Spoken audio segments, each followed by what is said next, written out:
అమూల్య గదిలో ఒంటరిగా ఏడుస్తూ ఉంటుంది. ఇంతలో వాళ్ళ అత్తయ్య రేవతి అమూల్య దగ్గరికి వచ్చి ఇలా అంటూ ఉంటుంది. విశ్వ నువ్వు ప్రేమించి పెళ్లి చేసుకున్నామని చెప్పారు కదా, మరి ఎందుకు ఏడుస్తున్నావు అమూల్య? కన్నవాళ్ళు గుర్తొచ్చారా? మన కుటుంబాల గొడవల గురించి తెలిసిందే కదమ్మా.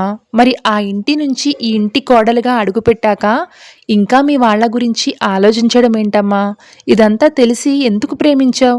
ఎందుకు పెళ్లి చేసుకున్నావు? ఇప్పుడు ఏడ్చి ఏం ప్రయోజనం అని అమూల్యని అడుగుతూ ఉంటుంది.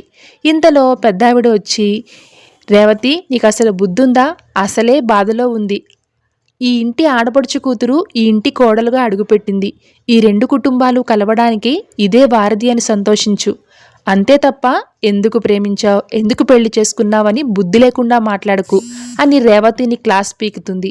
ఇక తరువాత అమూల్యని దగ్గరికి తీసుకుని, ఇన్నేళ్లు పెంచిన మీ వాళ్ళు తట్టుకోగలరామ్మా నువ్వు చేసిన పనికి? నీ కన్నవాళ్ళకి నీపై ఉన్న ప్రేమే నిన్ను దగ్గరకు తీసుకునేలా చేస్తుంది. నువ్వు బాధపడకుండా ధైర్యంగా ఉండు అని అమూల్యకి ధైర్యం చెప్తుంది ఆ పెద్దావిడ. Thank you so much for watching.